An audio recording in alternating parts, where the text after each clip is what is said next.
est-ce qu'il y a des nouveautés ou alors on est dans la continuité de l'action du gouvernement, telle que dictée par le chef de l'État? Monsieur Mabtoul. Bon, d'abord, avant de présenter le programme, comme cela a été souligné en Conseil des ministres, il faut partir de la situation actuelle. Quelle est la situation actuelle en ce mois de juin 2017? Si on prend les 4 premiers mois des importations selon l'Organisation nationale de la statistique, 15 et quelques milliards de dollars, donc on va vers 45-46 milliards de dollars. À cela, le rapport du Fonds monétaire international qui extrapole la balance de paiement de 2013 à 2020 pour l'Algérie montre que les sorties de devises de services ont été de 9,9 milliards de dollars en 2016 et extrapole à 10,5 milliards de dollars pour 2017. À cela s'ajoutent les transferts légaux de capitaux qui varient entre 3,5 et 4,5 milliards de dollars. Donc les sorties de devises seront de environ 60 milliards de dollars. Il y a eu un effort de la part du gouvernement, parce que si on prend l'année 2013, les sorties de devises ont été supérieures à 75 milliards de dollars. Il y a eu quand même, il faut souligner cela. En contrepartie, les recettes que le gouvernement va avoir. Vous savez que pour 2016, les recettes ont été de 28,5 milliards de dollars, dont 27 et quelques pour Sonatrach. Mais c'était un cours de 46-47 milliards de dollars. Le gouvernement pensait que le baril allait se situer entre 52 et 55 dollars et extrapoler des recettes de 32-33 milliards de dollars. Or, on constate que depuis une dizaine de jours, que le cours fluctue entre 46 et 47 dollars. Donc les recettes seront 30 ou inférieures à 30 milliards de dollars et les sorties de devises 60 milliards de dollars avec des réserves de change selon mes informations fin mai 2017 de 100 milliards de dollars. Mais est-ce qu'il va falloir aussi adapter, c'est-à-dire l'action du gouvernement en fonction de ces données déchiffrées et un plan ne vaut que par son application? Faut-il agir vite puisque déjà le chef de l'État a indiqué lors du dernier Conseil des ministres que la crise va durer et va s'étaler dans le temps? Moi je pense que les orientations du président de la République se sont fondées sur du réalisme. Moi je voudrais au cours de votre émission rappeler quelque chose de très très important. Vous savez que je venais d'un débat le 24 octobre à Radio France Internationale avec l'ancien économiste en chef du secrétaire d'État US à Paris, qui est maintenant un grand responsable à l'AIE. Et il y a eu une conférence le 4 novembre 2014 au Club des Pins, devant l'ancien Premier ministre et les membres du gouvernement. J'avais préconisé un comité de crise. La plupart des membres du gouvernement ont commencé à rire et beaucoup d'experts se sont effectivement mis à la tribune disant que le professeur Mabtoul est un oiseau de mauvais augure. L'histoire malheureusement m'avait donné raison et le Conseil des ministres disait que, ce que j'avais dit d'ailleurs au Club des Pins, que le cours des hydrocarbures s'installe véritablement bas en longue durée du fait à la fois de l'introduction du pétrole et du gaz de schiste américain et des nouvelles mutations énergétiques mondiales. Bon, maintenant il faut s'adapter, que l'Algérie va s'adapter à cette situation. On revient à votre question, est-ce que ce programme va être réalisable et est-ce qu'il est différent? Pourquoi, disons, on n'a pas? C'est que je pense qu'on a versé dans un optimisme béat. On a toujours pensé que une mentalité de culture entière, que le cours allait toujours revenir à 80-90 dollars. Donc pour la première fois, on dit, oh là, il n'y aura plus de retour à 80-90 dollars, il faut aller vers un redressement de l'économie nationale. Bon, là, le programme, effectivement, on peut en discuter par la suite, se fonde sur plusieurs axes que je peux résumer en 7 actions. Et maintenant, le grand problème sera de le mettre en œuvre sur le terrain. Mais justement, un programme ne vaut que par son application. On prend beaucoup de retard, on apporte les plus belles lois, elles existent, elles sont là, les meilleures analyses, mais on n'arrive pas à les appliquer. Comment accélérer aujourd'hui le rythme des réformes pour booster l'investissement productif? On en parle depuis des années, on en parle depuis pratiquement 20 ans. On est toujours au même constat et même situation. Bureaucratie, blocage et rythme long pour, bien sûr, booster l'investissement. Non, moi je pense que je suis bien placé, c'est que moi il faut pas avoir aussi une vision de sinistrose vis-à-vis de l'avenir de l'Algérie. Nous ne sommes pas dans la même situation de l'impact de la crise de 86. Hein.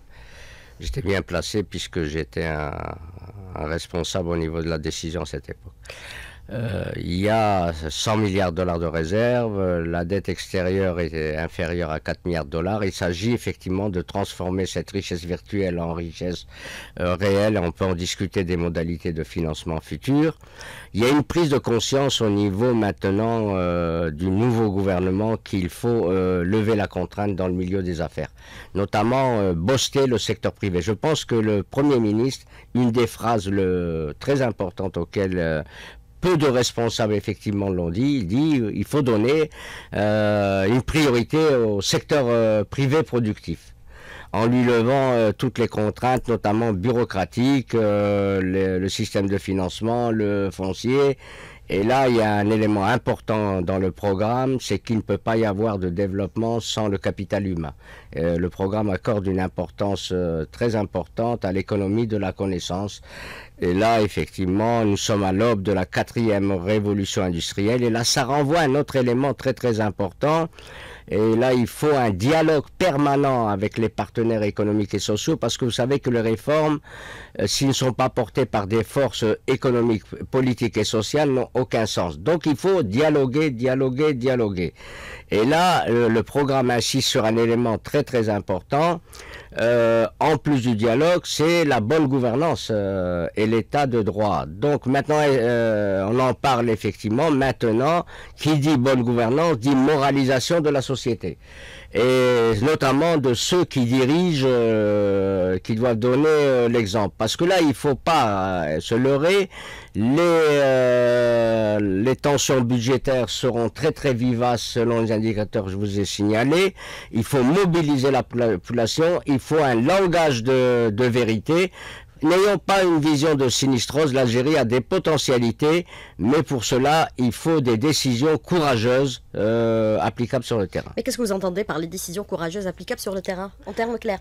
En termes très clairs, on peut effectivement, moi je pense que ce gouvernement qui en a pour 19-20 mois, s'il mettait en place des subventions ciblées à travers ce que j'ai préconisé depuis 2008, lorsque j'ai présenté moi-même à l'Assemblée nationale populaire devant la commission économique pour le dossier carburant des subventions ciblées, il nous ferait un grand pas. Mais là, ça suppose qu'ils mettent en place un système d'information fiable, qu'on sache la répartition du revenu par couche sociale et tenant compte de l'importance également de la sphère informelle qui biaise effectivement les données des revenus. Et on ne peut plus continuer à allouer un tiers du budget aux subventions, et c'est injuste. Celui qui touche 50 millions de centimes bénéficie comme celui qui touche 2 millions de centimes.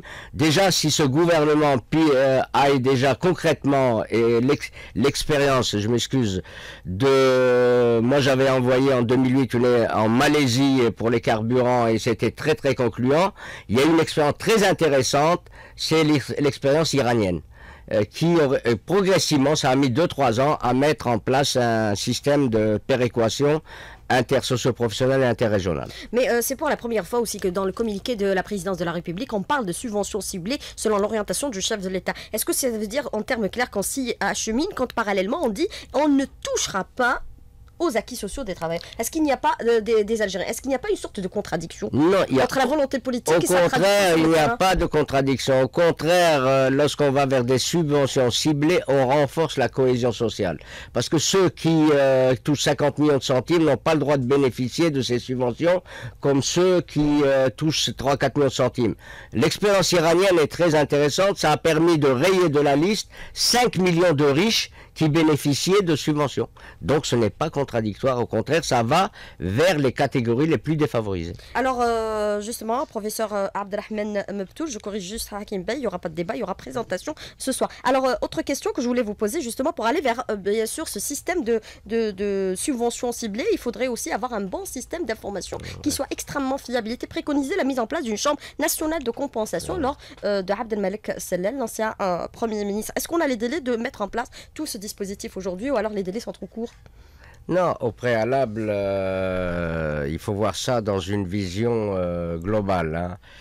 Vous savez que c'est sous ma direction, avec 20 experts, que nous avons réalisé une étude sur les actes de la relance économique de l'Algérie face à la mondialisation 2013-2020, que 1080 pages, une dizaine de volumes que j'ai présentés au gouvernement. Moi, je pense que le programme que va présenter mon ami Abdelmajid Tebboune, Premier ministre, c'est une très bonne synthèse du travail que nous avons fait. Et je m'en réjouis. On a retrouvé effectivement dans tous les 5 chapitres, disons, les données que nous avons formulées pour le gouvernement en janvier 2013. Ça, c'est le premier élément. Pour revenir à votre question, les subventions ne sont qu'un des éléments. Il faut avoir une vision stratégique d'ensemble. Les subventions ciblées, comme vous l'avez souligné, supposent un système d'information très très fiable pour voir qui doit en bénéficier et qui doit ne pas en bénéficier. Et effectivement, c'est un glissement d'augmentation des revenus monétaires des couches les plus défavorisées. Bon, si on était dans une économie de marché normale, il n'y aurait pas de subvention puisque les salaires, effectivement, qui reflèteraient la productivité du travail, avec une inflation maîtrisée, on n'a pas besoin de subventions. Ils seront des salaires réels, pas subventionnés. C'est des salaires réels tenant compte de l'inflation. Mais ce n'est pas ça le grand problème, c'est-à-dire qu'il faut avoir une vision globale, c'est-à-dire que lorsqu'on fait une très grande rigueur budgétaire, vous savez qu'il y a une étude qui a été donnée à la présidence de la République en 2009, qui est une brûlante actualité, faite par Théodore Adlers, qui était l'ancien vice-président de la Banque mondiale, Maghreb-Moyen-Orient, sur les infrastructures. Il a montré très très bien que les surcoûts étaient de 30-40% de certains coûts. Déjà, si on arrive à réduire les surcoûts, ça permet de ne pas parler d'austérité et de faire supporter sur les couches les plus favorisées. Lorsque vous parlez de la moralisation de la vie économique et de la bonne gouvernance, il faut s'attaquer à la corruption et aux surfacturations. Donc, pour ne pas toujours effectivement faire supporter l'austérité sur les couches les plus défavorisées. Moi, je vais à un élément très très important qui est d'une brûlante actualité, la lutte contre les surfacturations. Lorsque j'étais le deuxième personnage de la Cour des comptes entre 80 et 83, j'avais eu le dossier sur Estari pour la présidence de l'époque. J'avais préconisé un tableau de la valeur. Ça veut dire qu'il reliait la douane, les banques, l'administration, les entreprises publiques et privées, le système fiscal, etc., pour voir si les produits importés répondaient aux normes internationales en termes de coût et qualité. Pourquoi on n'en a jamais tenu compte? Parce que c'est des luttes d'intérêts. Ça veut dire qu'on mettait en cause des intérêts. Moi, je souhaite bon courage parce que il faut souhaiter la réussite de ce gouvernement. Pourquoi? Parce que nous vivons dans le bateau Algérie. Si ce gouvernement échoue, c'est l'Algérie qui coule. C'est nos enfants qui vont en pâtir. Donc, il ne faut pas aussi avoir une vision de sinistrose. Moi, je souhaite que ce gouvernement puisse réussir. Mais là, le grand problème, c'est que si ce gouvernement met en œuvre, pour répondre directement à votre question, les réformes courageuses qui sont inscrites dans le programme, il va s'attaquer à des intérêts. Donc il faut qu'il arrive à résister et qu'il soit épaulé par des forces morales et réformistes contre les tenants de la rente. Mais la Chambre nationale de compensation, il a le délai pour le mettre en place ou pas du tout? Moi, je pense que si Abdelmajid Tebboune, s'il mettait en place déjà un système d'information fiable et qu'il allait progressivement, effectivement, vers la mise en place, il aura déjà réussi. Bon, l'expérience iranienne ou malaisienne a montré qu'il faut au moins 3 ans. Alors aujourd'hui, par rapport justement à ce plan d'action, vous avez préconisé cette solution selon le programme. La baisse des cours des hydrocarbures impose à l'Algérie des défis majeurs. Résumé en 7 points. Ils sont essentiels aujourd'hui Oui, à oui, mettre en oui. place Moi, Mais est-ce qu'on a les délais de les mettre en place? Oui, moi je pense que certains, oui, et d'autres, avec le train, on pourrait les mettre en place par la suite. Parce qu'il faut voir l'Algérie à long terme, ce n'est pas les personnes qui nous intéressent, c'est le bateau Algérie. Bon, la première axe, c'est effectivement de poursuivre la politique de rationalisation budgétaire. Le deuxième élément, c'est, je voudrais m'appesantir sur les modalités de financement et notamment le programme du gouvernement a prévu des financements non conventionnels. Mais là, je mets en garde le gouvernement. Des financements non conventionnels ont été appliqués dans des pays développés où il y avait des facteurs de production et de la main-d'œuvre oisive disponibles. C'est l'injection monétaire de la Banque centrale pour relancer la machine économique. Bon, il faut payer. Moi, je l'ai dit dans votre dernière émission, il était intolérable que des gens, par exemple, dans le bâtiment de travaux publics qui avaient terminé les travaux ou des travaux en voie de réalisation, des gens n'étaient pas payés. Mais maintenant, il faut réorienter la politique économique. Le slogan, lorsque le bâtiment va, tout va, ne porte plus en 21e siècle. Ce n'est qu'un moyen, le bâtiment. On a vu l'expérience de la bulle immobilière en Espagne. Donc, attention, il faut que ça soit très, très ciblé, le financement non conventionnel, sinon on va se retrouver comme le cas du Venezuela, une inflation à 2-3 chiffres qui pénalise les couches défavorisées. Mais le financement non conventionnel, c'est en termes clairs, c'est recourir à la planche à billets? Bon, c'est de l'injection monétaire, on anticipe une relance de la production. Mais ça va dévaluer encore la valeur du dinar. Qui touche un peu le fond. Non, c'est-à-dire que s'il y a une relance de la production, la valeur du dinar se maintient. Mais si demain, du fait de rigidité culturelle, on injecte de la monnaie et il n'y a pas de relance, automatiquement c'est l'inflation et le dérapage du dinar. C'est ça. Et pour le quatrième point, c'est le gouvernement entend de mettre en œuvre le modèle de croissance. Mais comme je l'ai dit souvent, un modèle de croissance n'a pas de sens s'il n'est pas porté par des forces économiques, politiques et sociales. Bon, le cinquième point, c'est de mobiliser toutes les ressources et richesses dont dispose le pays, y compris les hydrocarbures, et là que ça fait couler d'encre, conventionnels et non conventionnels. Moi, je suis très bien placé puisque c'est moi qui dirigeais avec 24 experts le dossier du pétrole et du gaz de schiste, opportunités et risques. J'avais dit que c'était une opportunité, mais qu'il fallait aussi des risques, d'éviter de polluer les nappes phréatiques. Il fallait un large consensus économique social. Moi, je pense que les techniques d'économie d'eau et de ne pas injecter par la fracturation hydraulique des produits chimiques vont être mises au point, mais pas avant 2020-2022. Mais il faudrait qu'on s'y prépare dès maintenant. Mais non, c'est-à-dire qu'on voit un peu nos potentialités. Les gens disent que l'Algérie possède la 3e réserve mondiale. Est-ce que c'est vrai ou pas? Donc déjà de voir les possibilités, mais il faut un large consensus social et éviter de faire peur à la population. Mais moi je suis pour un mix énergétique. Moi je pense que l'avenir appartient aux énergies renouvelables. Donc l'Algérie c'est comme un bouquet que je vous offre par exemple en tant que dame. Et donc, c'est d'aller toujours de voir si le pétrole et le gaz conventionnel, il n'y a pas d'autres ressources qu'on peut découvrir, d'aller vers les énergies renouvelables, d'aller de voir un peu les possibilités d'exploitation des énergies non conventionnelles. Et l'Algérie, d'après le programme du ministère de l'Énergie, prévoit 2 petites centrales nucléaires à des fins pacifiques.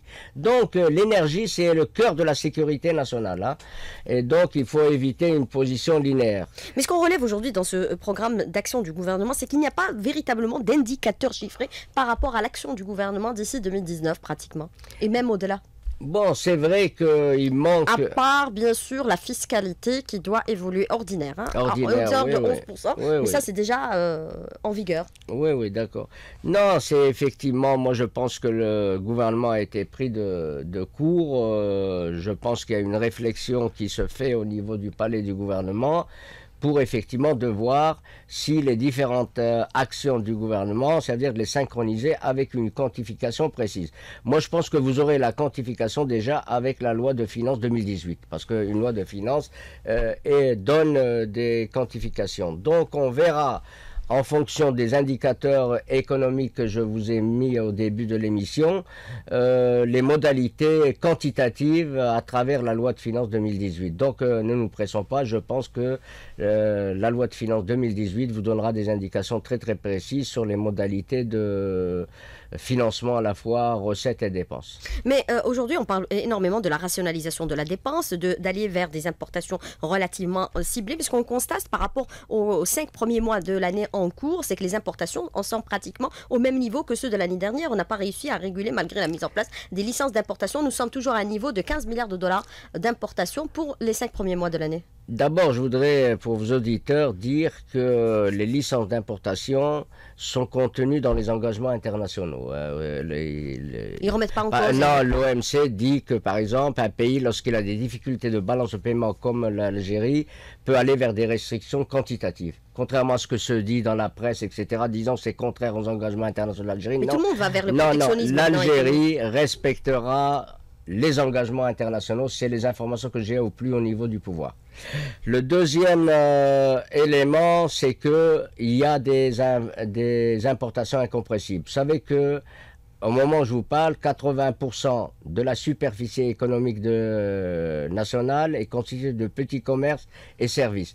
Le secteur industriel représente 5% du produit intérieur brut. Sur ces 5%, 97% sont des PMI, PME non adaptés à la concurrence internationale. Donc le grand défi, c'est d'aller vers la dynamisation à la fois du tissu industriel. Effectivement, toutes les promesses de l'ancien ministre de l'Industrie, c'était les gens maintenant arrivent à la construction au niveau du pouvoir que c'était la majorité c'était des leurs. On nous parlait de garage et billets, on nous parlait du phosphate, les usines de montage de voitures, on a vu un peu les débats que ça donne. Il n'y avait pas une vision stratégique de la politique industrielle et ça conduisait le pays droit au mur. Les zones industrielles aussi, vous en avez parlé. Les zones industrielles, on en a parlé, ça n'a jamais été résolu. Je pense que dans le programme du gouvernement, ils vont se concentrer sur pas les dizaines de zones industrielles qu'ils voulaient mettre en œuvre, mais sur la faisabilité de certains. Parce qu'on n'a pas effectivement de capital argent. Donc, moi, je pense que déjà, il faut corriger certaines incohérences des politiques passées pour faire des économies. Mais pourquoi on a autant de mal à appliquer tous ces programmes et toutes ces décisions concrètement sur le terrain? On est tout le temps confronté au problème de la bureaucratie, des lenteurs administratives. Non, il y a un élément important. Moi, j'ai toujours dit dans mes écrits que l'investissement dans les institutions est aussi important que l'investissement dans des projets. La ressource humaine. Voilà. Dans les institutions, il faut des institutions. Vous savez que moi, je suis un partisan farouche depuis de longues années de la régionalisation économique, à ne pas confondre avec le régionalisme. J'ai toujours préconisé, je sais, après une longue tournée que j'avais faite aux États-Unis d'Amérique, qui m'avait un peu sidéré, des grands pôles régionaux, des pôles d'excellence qui regrouperaient à la fois les entrepreneurs publics et privés, les banques, surtout la ressource humaine, les universités, les centres de recherche, etc. Mais est-ce qu'on peut se comparer à sa première puissance mondiale? Non, mais les pôles régionaux, c'est possible. Déjà, c'était programmé dans le programme de Missoum Sbeh, lorsque le chef de l'État lui avait confié la réforme de l'État. Moi, je pense qu'il faut revenir à l'excellent rapport de Missoum Sbeh qui a été remis au chef de l'État en 2002. Il prévoyait ces pôles régionaux. L'Algérie, c'est un grand pays. Donc, il faut les initiatives l'éloigner de la connotation locales, politique. C'est-à-dire qu'il faut laisser, effectivement, et là, ça suppose aussi, comme le mentionne le programme du gouvernement, toute une réflexion sur la refonte des finances locales. Et je voudrais mettre en garde que la décentralisation ne signifie pas la création de wilayas. C'est autre chose. C'est-à-dire que l'espace économique ne se confond pas avec l'espace juridique. Donc attention, ce n'est pas en créant des entités bureaucratiques nouvelles qu'on va vers une décentralisation. On peut aller vers une déconcentration qui n'est pas synonyme de la décentralisation réelle. Alors, une question d'un auditeur qui vous dit aujourd'hui, pourquoi aujourd'hui ces grands projets ne sont pas portés par des experts qu'on sollicite et qu'on intègre de telle sorte est-ce qu'ils puissent porter bien sûr tous ces programmes, c'est-à-dire les compétences, qu'elles soient nationales ou internationales, les véritables compétences? Non, écoutez, bon, un expert n'est qu'un expert. Les compétences, hein. Oui, je sais, les compétences. Vous savez que le défi des pays du XXIe siècle à travers le monde repose sur deux éléments. La bonne gouvernance et la valorisation de la connaissance. Donc, les compétences, oui. Alors, il vous dit aussi, en ces temps de crise, l'Algérie n'a-t-elle pas besoin plutôt d'un gouvernement de technocrates et non pas de politiciens? Non, moi, vous savez que actuellement, effectivement, la crise est essentiellement économique, hein. Mais on a besoin d'un consensus économique, politique, économique et social. Et un ministre peut s'entourer autant d'experts qu'il veut. Donc, moi je voudrais revenir à un élément très important qui s'est passé récemment le 4 mai 2017. C'est pas propre à l'Algérie, on l'a vu récemment en France. C'est le fort taux d'abstention. Comment voulez-vous appliquer un programme lorsque 70% de la population ne vote plus, ne vous fait plus confiance? Lorsqu'il y a un divorce état citoyen. Le grand problème, il ne peut pas y avoir de développement sans retour à la confiance. C'est pour ça que le président appelle à un large débat, large consensus sur le programme qui est actuellement en vigueur. Oui, il a discuter raison. avec toutes les composantes de la société. Il a totalement raison. L'expliquer aussi, c'est-à-dire non, moi je voudrais revenir à un élément, justement, pour que ça soit applicable, les orientations du président. Donc on va vers la communication. Oui, la communication. Il faut redynamiser le Conseil économique et social, qui est gelé depuis des années, dont la composante n'a pas été renouvelée depuis 15 à 17 ans. Il y a des gens qui parlent au nom du Conseil économique et social, alors qu'ils n'ont pas le droit de parler au nom du Conseil, parce qu'ils ne représentent plus ce qu'ils étaient. Donc le grand problème, c'est de redynamiser le Conseil économique et social, qui est un lieu de dialogue économique et social. Et vous savez que la nouvelle Constitution lui institue l'intitulé de Conseil. Il peut être à la fois un contrepoids au gouvernement et des propositions très très concrètes, et il doit regrouper tous les partenaires économiques et sociaux et les meilleurs experts qu'a l'Algérie. Donc il peut jouer un rôle très très important de dynamisation de l'action du gouvernement. Et c'est comme ça qu'on construit un état de droit, puisque c'est préconisé aussi dans l'action du gouvernement et votre déclaration: bannir toute forme d'intolérance, nous rassembler au lieu de nous diviser en cette conjoncture très difficile. Oui, vous avez résumé mon idée, Madame Souila. C'est que je voudrais rappeler aux auditeurs que lorsque je suis sorti en tant que personnalité de la présidence de la République, la révision de la Constitution, j'étais un des premiers à le dire, ça a été rejoint par la suite. J'ai demandé un large front social parce que personne n'a le monopole du nationalisme et nous devons rassembler toutes les Algériennes et les Algériens, tenant compte bien entendu d'un élément très important, des différentes sensibilités, ce qui passe par la tolérance.